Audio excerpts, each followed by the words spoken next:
Hello, ഇന്ന് നമുക്കൊരു മാമ്പഴ പുളിശ്ശേരി ഉണ്ടാക്കിയാലോ.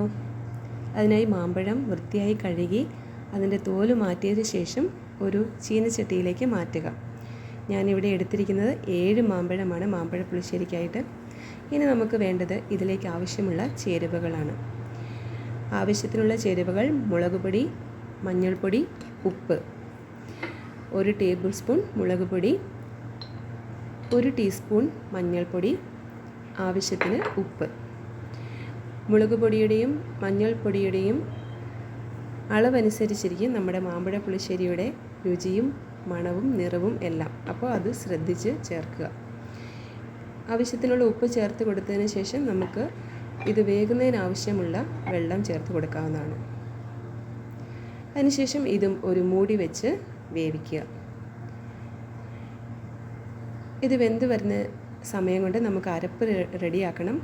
അതിനു വേണ്ടിയിട്ട് ഒരു അരമുറി തേങ്ങയും കുറച്ച് ജീരകവും നല്ല പേസ്റ്റ് രൂപത്തിൽ അരച്ചു വെക്കുക.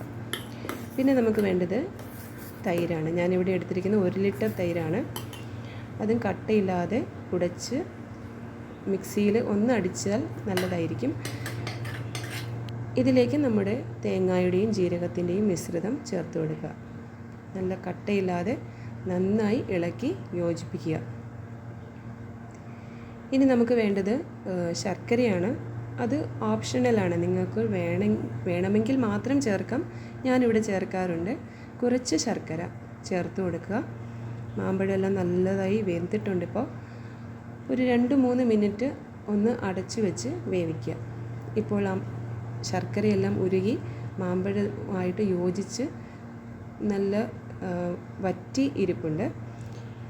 ഇനി അതിലേക്ക് നമുക്ക് തൈരിൻ്റെ മിശ്രിതം ചേർത്ത് കൊടുക്കാവുന്നതാണ്. തൈരും തേങ്ങയും ജീരകവും ചേർത്ത മിശ്രിതം ചേർത്ത് കൊടുത്തതിന് ശേഷം തവി കൊണ്ട് പതുക്കെ ഒന്ന് ഇളക്കി കൊടുക്കുക. വളരെ ശക്തിയായി ഇളക്കി കൊടുക്കാൻ പാടില്ല, മാമ്പഴം ഉടഞ്ഞു പോകാൻ സാധ്യതയുണ്ട്. അതുകൊണ്ട് പതുക്കെ ഒന്ന് ഇളക്കി കൊടുക്കുക.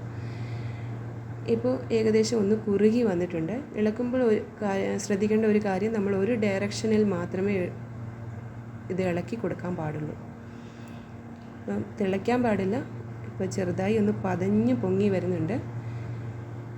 നിങ്ങൾക്ക് കാണാവുന്നതാണ്, നന്നായി പതഞ്ഞ് പൊങ്ങിയിട്ടുണ്ട്. ഇനി നമുക്ക് ഫ്ലെയിം ഓഫ് ചെയ്തതിന് ശേഷം കടുക് താളിക്കാം. അതിനായിട്ട് ഒരു ചീനച്ചട്ടിയിൽ വെളിച്ചെണ്ണ ചൂടാക്കാൻ വെച്ചിട്ടുണ്ട്. അതിലേക്ക് കടുക് പൊട്ടിയതിന് ശേഷം കുറച്ച് ഉലുവ ചേർക്കുക. ഉലുവ നല്ലതായി ചുമന്നതിന് ശേഷം അതിലേക്ക് നമുക്ക് കറിവേപ്പിലയും വത്തൽമുളകും കൂടെ ചേർത്ത് ഇളക്കാവുന്നതാണ്.